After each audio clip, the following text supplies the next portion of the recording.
So imagine waking up, grabbing your morning coffee, and, just checking your company dashboard. Right, the usual morning routine. Exactly. But you find out the smartest, most capable intern you ever trained, someone you spent billions of dollars and years of your life educating, just packed up their desk and went to work for your biggest global rival. Oh, wow. Yeah, that is a nightmare scenario. And it gets worse. They're doing the exact same job for like 70% less money. Right. But the real kicker, your rival is taking that intern's work and just giving it away for free to anyone with a server connection. I mean, that completely unravels the traditional software business model overnight. You just can't compete with zero. You really can't. And that scenario, it isn't a hypothetical.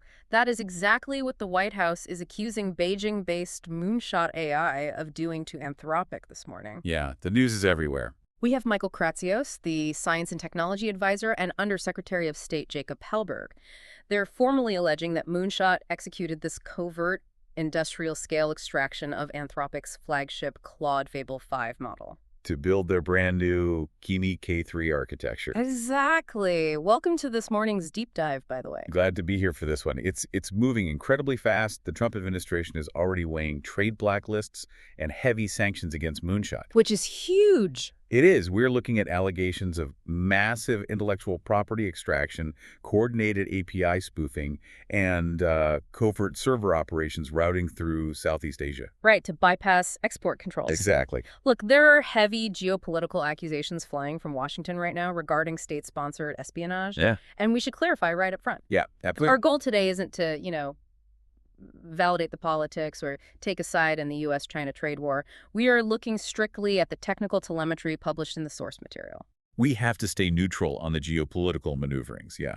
We're just exploring the implications of these claims. Because the mechanics of this corporate scandal, the exact data pipelines Moonshot is accused of building to copy Claude, are the identical mechanics a solo creator, a small agency, or an indie dev can use right now. Right, to completely slash their own operational costs. Exactly.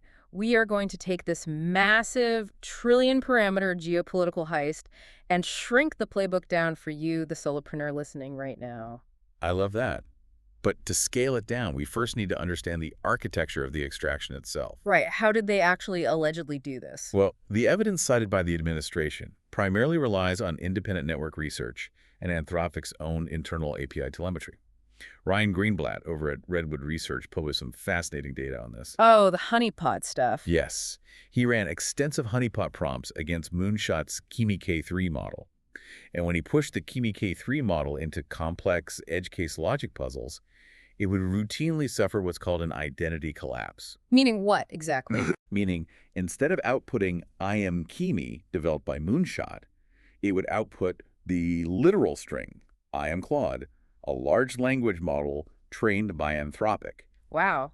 It actually hallucinates the identity of the model it stole from. Exactly. Which, that makes perfect sense if you understand how these neural networks calculate probability, right? That's all just statistical weights.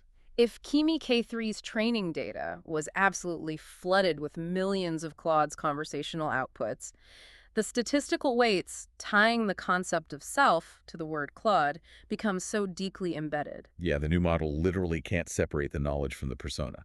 It's the digital equivalent of a student copying a textbook word for word and accidentally leaving the author's copyright notice in their essay. That's a perfect way to put it. But Anthropic didn't just find identity slips. Their internal telemetry traced over 3.4 million individual, highly complex query exchanges back to Moonshot's infrastructure. Okay, wait, that raises a huge technical question for me. Sure. If I try to ping Claude's API 3.4 million times in a matter of weeks, I am going to hit massive rate limits. Oh, immediate. My IP address is going to be flagged by Cloudflare, Anthropic's security team is going to notice the anomaly, and my account just gets banned. Yep. So how do you automate 3.4 million pristine, high-context exchanges without triggering the alarms? Well, you don't do it from one account. The telemetry suggests a highly sophisticated civil attack. A Sybil attack. Break that down. Yeah, allegedly spun up massive distributed networks of fraudulent accounts. They're rotating IP addresses, utilizing residential proxies, and pacing the query limits to stay just under the algorithmic tripwires. So they blend in with normal, heavy user. Exactly. They were essentially asking Claude Fable 5 to write complex Python architectures, analyze dense legal structures, solve high-level mathematical proofs. And then just vacuuming up the perfect, pristine answers into a secure database. Right. But the data harvesting is only half of the allegation. Yeah. To actually train Kimi K3 on those 3.4 million outputs, you need staggering compute power. Which brings us to the hardware bans. Because the U.S. government has strictly banned the export of NVIDIA's bleeding-edge chips to China. They have, but the research points to Moonshot completely bypassing those export controls by orchestrating their training clusters through virtual private clouds. Hosted on servers located in Thailand, right? Yes. They supposedly gained access to massive arrays of NVIDIA GB300 chips, the new Blackwell architecture, without a single piece of hardware ever crossing the Chinese border. That is wild. Why is the GB300 so important here? The GB300 is critical because it's specifically designed for massive memory bandwidth. And that is the exact bottleneck when you are training a 2.8 trillion parameter model like Kimi K3. Because of the sheer volume of data moving around. Yeah, the data moving between the GPU memory and the processing cores requires that specific Blackwell architecture. By utilizing cloud routing through Thailand, they sidestep the physical hardware ban entirely. And the result of that massive loophole is Kimi K3. The largest open-weight model ever released, 2.8 trillion parameters. But the metric that really stops you in your tracks is the timeline.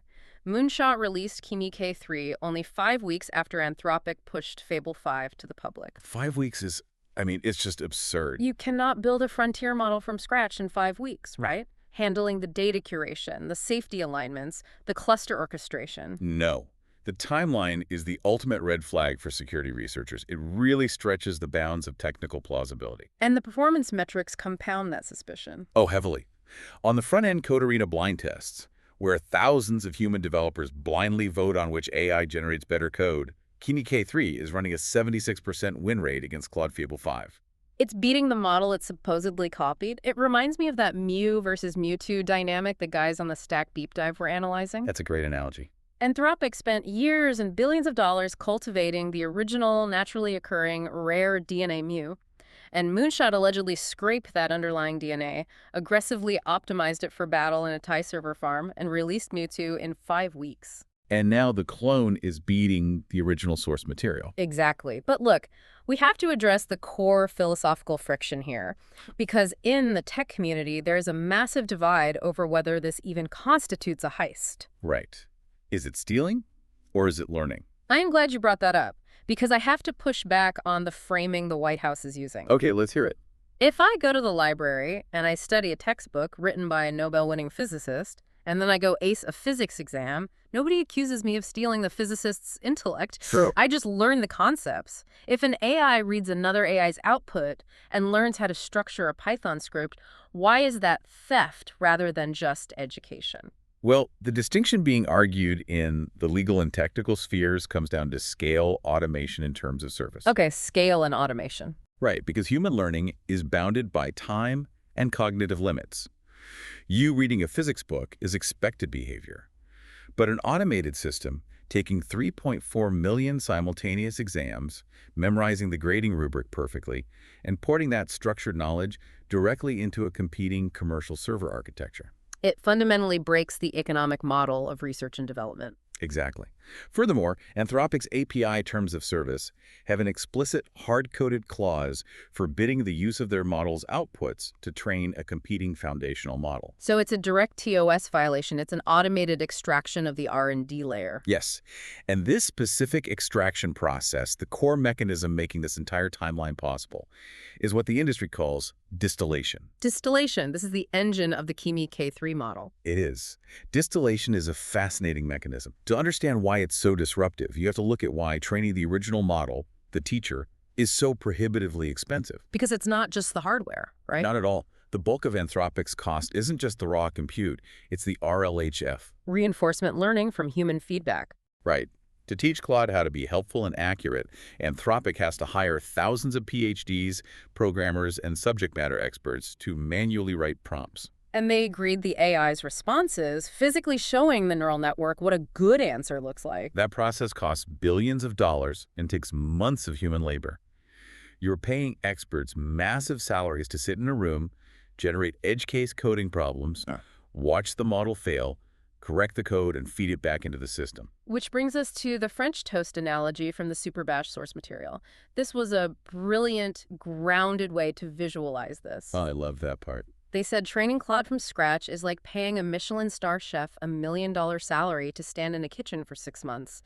They are testing different bread densities, measuring moisture content, burning dozens of batches, adjusting the egg-to-milk ratios. Right. Painstakingly logging every failure. Yes, until they finally invent the perfect recipe for French toast. That is the RLHF phase. The incredibly expensive trial and error. Exactly. Distillation is Moonshot walking into the restaurant on opening night, sliding $3 across the counter and asking the chef, "Hey, what's the final recipe for the French toast?" You instantly receive the perfected knowledge without funding a single burnt batch of bread in the kitchen. It's genius, honestly. But we should note this mechanism is kind of an open secret in the Valley, right?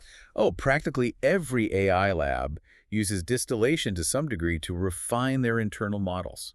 They scrape open source outputs, they learn from competitors. It's a tangled web of cross-pollination. So if everyone is distilling everyone else, why the threat of federal sanctions against Moonshot? Why is this specific instance the tipping point for the U.S. government?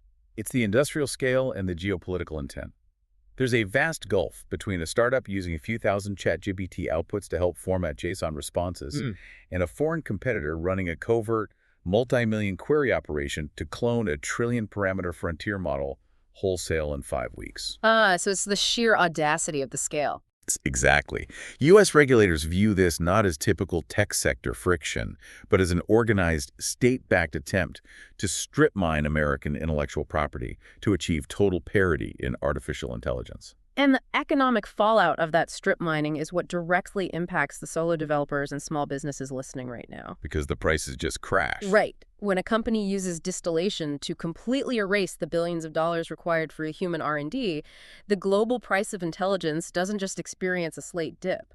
The floor falls out completely. We're looking at a total restructuring of what cognition actually costs. Let's break down the actual pricing war currently devastating the market. Let's do it. If you are a developer integrating Anthropic's Claude Fable 5 into your app, you are paying roughly $50 per $1 million tokens of output. Because they have to charge that premium to slowly claw back the billions they spend on those PhDs during the RLHF phase. Exactly. Now look at the Kimi K3 API pricing. For the exact same output, utilizing the distilled intelligence, it costs $15 per $1 million tokens. And if you drop down into the broader Chinese open-weight ecosystem, you have models like Alibaba's Quinn architecture, dropping as low as 87 cents per million tokens. 87 cents versus $50. It's a transition from a market defined by fixed R&D costs to a market defined purely by the variable cost of goods sold. Because Moonshot and Alibaba don't have human RLHF debt to pay off. Right. Their only operational cost is the electricity and the GPU compute required to run the inference, the actual generation of the text. This pricing strategy is a deliberate economic maneuver, right? It's known as commoditizing the complement. Yes, the peanut butter and jelly strategy. Exactly. If you want to dominate the market for selling peanut butter, your best strategy is to make sure that jelly is effectively free. The cheaper the jelly, the more demand you create for your premium peanut butter. In the context of global AI, the digital software, the AI model itself, is the jelly. The Chinese strategy, which financial analysts heavily point out is subsidized by state capital, is to make the software layer completely free and open. To drive demand for the hardware. Exactly. By aggressively commoditizing the intelligence, making it as ubiquitous and cheap as tap water, their ultimate goal is to corner the market on the peanut butter. The physical hardware supply chains? The proprietary robotics, the silicon manufacturing, and the consumer end devices that actually house that intelligence. It's brilliant. If the operating system is free, whoever controls the factory floor wins the next century.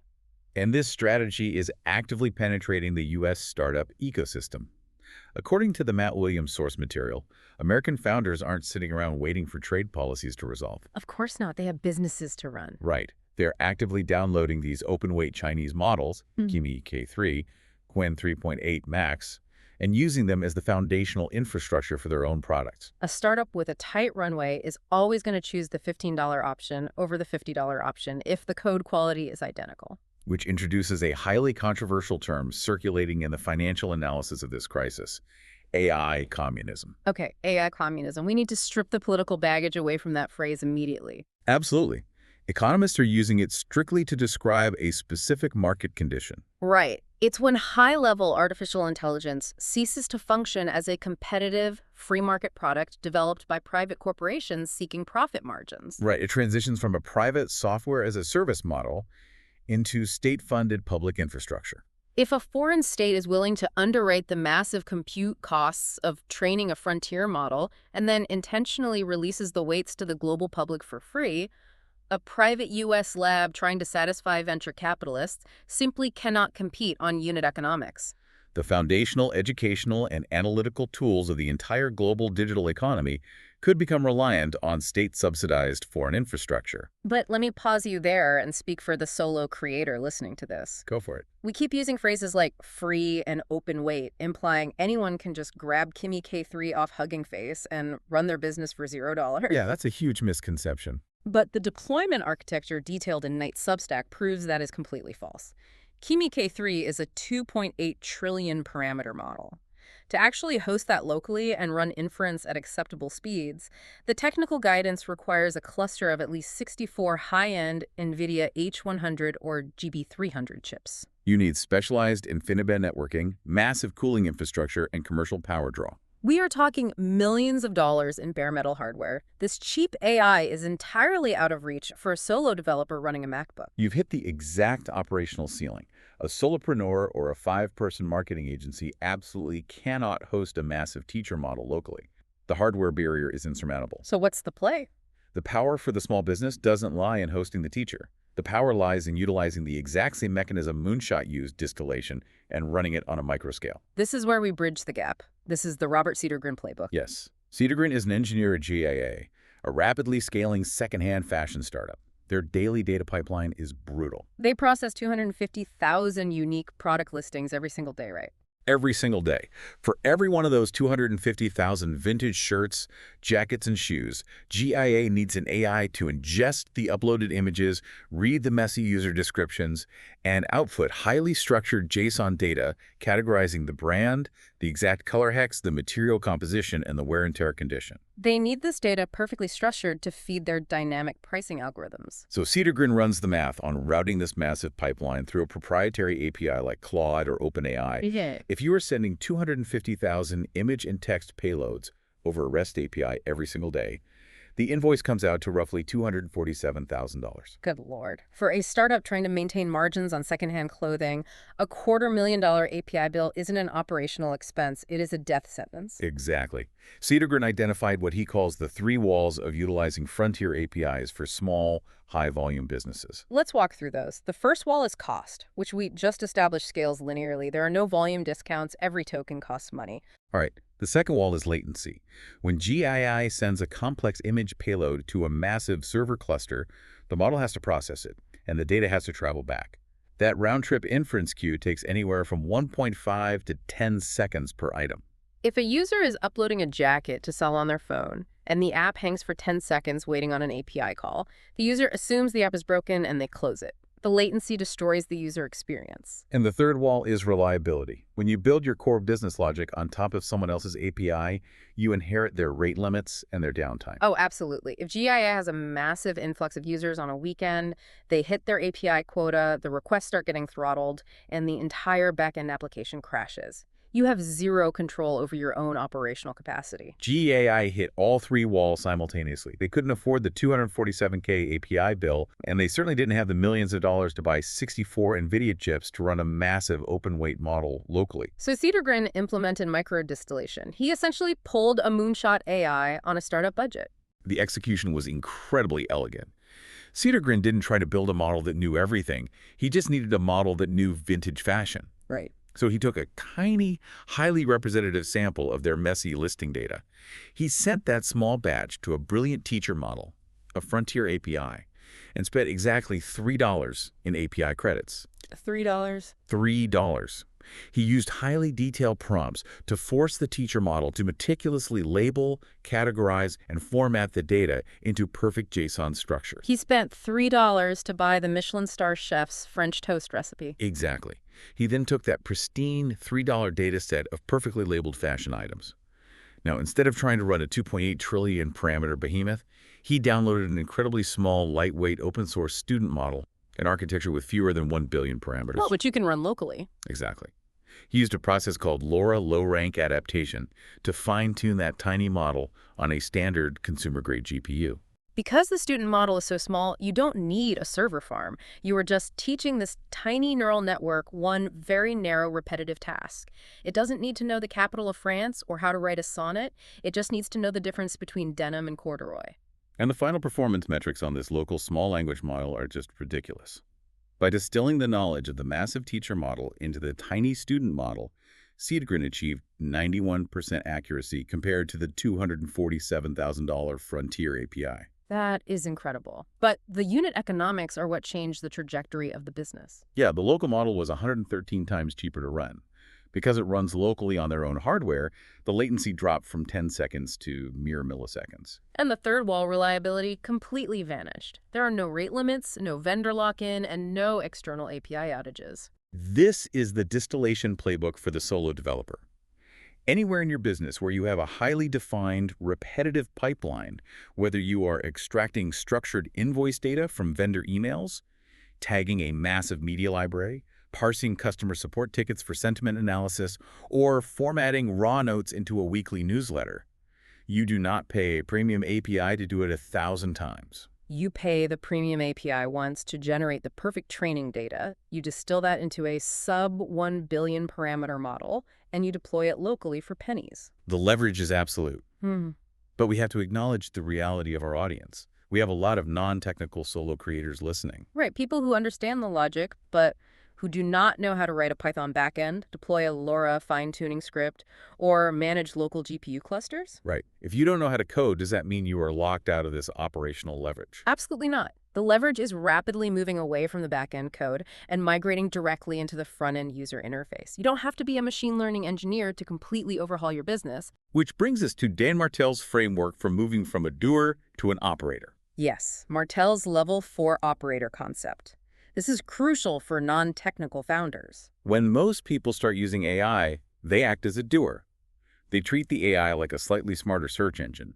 They type a simple 9-word prompt into a chat window, get a generic wall of text back, copy-paste it into an email, and call it a day. An operator doesn't use the AI to do a task. An operator uses the AI to build an autonomous system and then positions themselves as the human in the loop to manage the final output. And the foundational tool for an operator isn't Python code.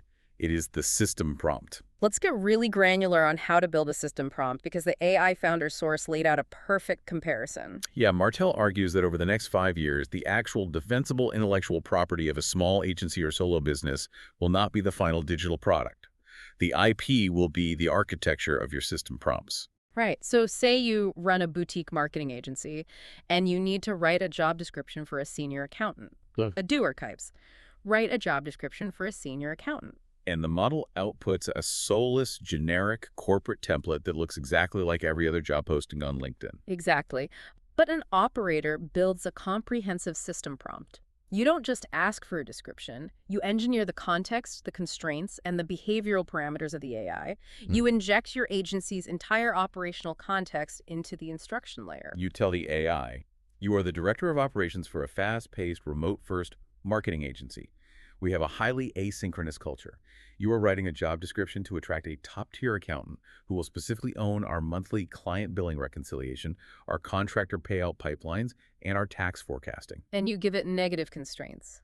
The tone must be professional but slightly irreverent, avoiding all standard corporate jargon like synergy or fast-paced environment. Here are 3 examples of job descriptions we've written in the past that performed well. You are feeding the model few-shot examples and strict negative constraints. You are effectively programming the AI using plain English. And Martell recommends a brilliant hack for this. If you don't know how to write that massive prompt, you prompt the AI to interview you. Yes. You tell it, I need to build a comprehensive system prompt for writing job descriptions. Ask me a series of detailed questions, one at a time, about my business culture, the specific workflows, and the desired tone, until you have enough information to write the ultimate system prompt for this task. You use the intelligence of the model to structure your own IP. And once you have these robust instructions, you can attach them to native features within the platforms to automate the daily friction. Like Claude's skills feature. Exactly. Martel highlighted the humanizer skill. We all know that specific robotic cadence AI writing has the constant use of words like delve, moreover, or tapestry. Ugh, delve. It's a dead giveaway. Right, so you build a humanizer skill infused with your specific system prompt, and it automatically strips the robotic cadence out of your drafts and rewrites it in your authentic voice. The interface layer is becoming incredibly powerful for non-developers. Look at the artifacts feature showcased in the Kevin Stratvert source material. Artifacts are a total game changer. It completely redefines how non-technical users interact with language models. Historically, when you ask a model to write a complex plan or build a tool, it spits out a massive, unreadable wall of text or raw code right into the chat window. It's incredibly hard to manage. But Stratford showed how he uploaded a massive data payload, sales figures, inventory logs, demographic data for the fictional Kevin Cookie Company. He prompted Claude to analyze the data and generate a comprehensive product launch plan for a new oatmeal raisin cookie. And instead of a wall of text, Claude generates a fully formatted, functional, editable document in a separate, isolated workspace panel next to the chat. It creates an artifact. And it isn't static. Stratford could look at the artifacts, see that the marketing timeline was too aggressive, and just tell the chat window, push the timeline back by 3 weeks and make the social media strategy more concise. The AI automatically updates the functional document in real time. You aren't just chatting with a bot, you are operating a dynamic production studio. You can have it generate interactive vector graphics, fully functional React code snippets, or dynamic spreadsheets, all within that isolated UI panel. But an operator also understands that you cannot blindly run every single task through the most expensive, powerful model. No, absolutely not. Yeah. If you use Claude Fable 5 to do everything from deep strategic planning to formatting simple email headers, your operational costs are going to skyrocket unnecessarily. Which brings us to the router strategy. This is how you implement moonshot-level efficiency on a micro scale. You build a routing layer that evaluates the cognitive requirement of a prompt and matches it to the exact cost profile of the model needed to solve it. Let's look at the recent release of Google's Gemini 3.6 Flash model. Our sources indicate that 3.6 Flash is specifically engineered for raw speed and efficiency. It uses roughly 17% fewer output tokens than its predecessor and has massive context windows. It isn't designed to write a Pulitzer-winning novel. It is designed for latency-sensitive, high-volume, agentic tasks. So if I have an automated workflow that needs to scan 1,000 customer service emails, pull out the order numbers, and check the tracking status against a database, I don't send that to Claude Fable 5. Now, that is a massive waste of cognitive bandwidth and API credits. Right. I route that repetitive extraction task to Gemini 3.6 Flash. It executes instantly and costs a fraction of a cent. But if you have a task that requires deep, multi-step logical reasoning like analyzing a 50-page commercial lease agreement for liabilities, or synthesizing multiple research reports into a cohesive investment thesis, you absolutely route that to your premium teacher model like Claude Fable 5. The operator maps the tool to the task. I have to admit, though, even with a perfect router strategy and optimized system pumps, building these complex agentic workflows right now feels slightly terrifying from a budget perspective. Oh, for sure. The Chris Titus source articulated this perfectly. He said that operating as a solo developer right now feels exactly like being the Joker in The Dark Knight, just standing on top of a massive mountain of cash, pouring gasoline on it, and lighting it on fire. It's a very visceral analogy for the current API landscape, but it's accurate. He is burning through API credits at an unprecedented rate because the ROI is undeniably there. He is building incredibly complex local tools and automating weeks of human labor. But he explicitly acknowledges that this is a borrowed time scenario. He knows that eventually these massive API providers are going to lock down their ecosystems, raise their prices to satisfy their venture capital debt, or deprecate the specific endpoints his tools rely on. The mountain of cash will burn too fast to be sustainable. And that profound anxiety, the realization that the models, the pricing structures, the geopolitical supply chains, and the API terms of service are shifting violently every single week, leads us directly to the ultimate survival tactic for any modern digital business. If you take absolutely nothing else away from this deep dive, you need to internalize the philosophy laid out by tech analyst Sarvesh Srivastava. He looked at the market dynamics and delivered a brutally clear reality check.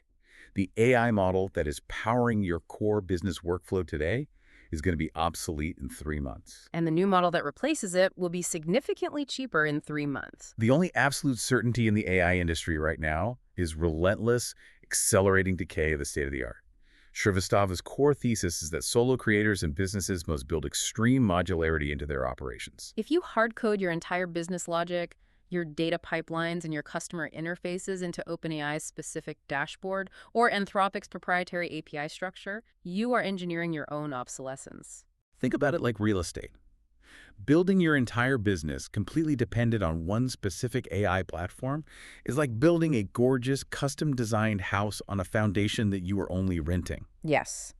When the landlord decides to double the rent or change the shape of the plot, or when a geopolitical trade war restricts access to the land, your entire house collapses. You don't want a permanent house on rented land. You want your workflows, your system prompts, your data abstractions to be highly modular like expensive furniture. So when the rent gets too high or a massively cheaper open-weight apartment opens up across the street, you can just pick up your modular furniture and move it into the new space in an afternoon without disrupting your cash flow. That is the architectural essence of the stay portable philosophy. The dominant businesses over the next 18 months will not necessarily be the ones that have access to the absolute smartest teacher model on any given Tuesday.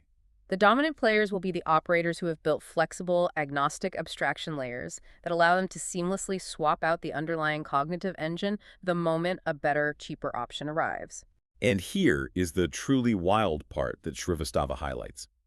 You might already be living in that new apartment without even realizing it. Right. I hear creators all the time say, I don't care about Chinese open-weight models. I don't follow the geopolitics. I just use my standard American apps.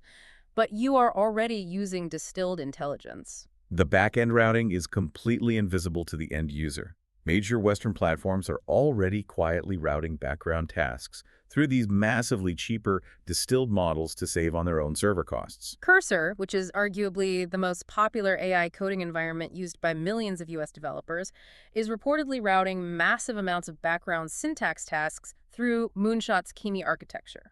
The CTO of DoorDash has publicly detailed how they are utilizing Kimi for specific internal data workflows. You will probably never log into a Moonshot dashboard or directly interface with an open-weight model, but the software ecosystem you rely on to run your business is already integrating this distilled intelligence because the unit economics absolutely demand it. Portability is no longer just a technical best practice for back-end developers. It is a fundamental psychological mindset for anyone operating a business today. Keep your system prompts saved in local markdown files, not just native platform libraries. Keep your customer data structured in independent databases. Utilize abstraction layers in your API calls so you aren't permanently tethered to one provider's specific JSON formatting. Because the second a Kimi K3 or whatever distilled clone drops next month offers a 70% discount for the exact same quality of code generation or data extraction, you want to be able to route your tasks to that cheaper engine instantly. You want to be driving your operational costs towards zero while your competitors are spending tens of thousands of dollars trying to untangle their legacy code from an expensive, outdated API. Okay, let's pull all of these threads together and recap the massive architectural shift we have unpacked today. We started at the absolute macro level. The explosive geopolitical allegations of the U.S. government accusing Moonshot AI of executing an industrial scale 3.4 million query extraction of Anthropic's Claude Fable 5. We analyzed the precise network mechanics that made that extraction possible. Civil attacks, cloud proxy routing to bypass NVIDIA export controls, and the underlying mathematical engine of distillation. We explored how bypassing the billions of dollars required for human RLHF is fundamentally restructuring the global economics of intelligence, shifting the market from fixed R&D to variable inference costs, and driving the price of cognition toward the floor. We then took that global macroeconomic playbook and applied it directly to the microscale of the solo business. We examine how engineers like Robert Cedergren are utilizing that exact same distillation process to train hyper-efficient, sub-1 billion parameter small language models that run locally. Entirely bypassing the crippling latency, linear costs, and rate limits of proprietary APIs. We detailed how non-technical solo creators can level up from doers to operators by engineering their IP directly into robust system prompts. Utilizing UI layers like Claude artifacts and implementing strategic model routing. And finally, we established the absolute non-negotiable necessity of maintaining complete operational portability in a market that aggressively cannibalizes its own state-of-the-art every 90 days. It is a profound structural shift in how humans interface with technology. We are rapidly transitioning from an era where high-level analytical intelligence was a scarce, incredibly expensive commodity hoarded by a few massive, heavily funded labs, to an era where baseline cognition is becoming an open, ubiquitous, and virtually free utility. Which brings us to a final, slightly philosophical thought for you to carry into your day, inspired by the Matt Williams research. If this economic trend continues, if the distillation wars keep relentlessly driving the API prices down, and high-level, complex analytical intelligence truly becomes as free, interchangeable, and ubiquitous as the electricity powering your laptop, what becomes the new scarce resource in the global economy? When the machine can synthesize data, write production code, and out-analyze a human for fractions of a penny, the inherent value of raw intelligence drops to zero. What takes its place? Will the new bottleneck be heavily guarded, original human data that hasn't been polluted by synthetic AI feedback loops? Will the ultimate premium be placed on physical, real-world robotics that can actually manifest that cheap intelligence into tactile physical labor? Or, perhaps, will the ultimate scarce resource simply be human taste?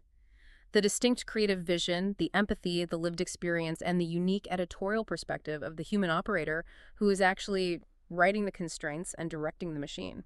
Because if every single business on the planet has instantaneous free access to the exact same genius-level digital intern, the only thing that differentiates your product from the noise is the specific quality of the vision you mandate. Your taste becomes your ultimate moat. Keep questioning the architecture, keep building your modular furniture, and keep refining your taste.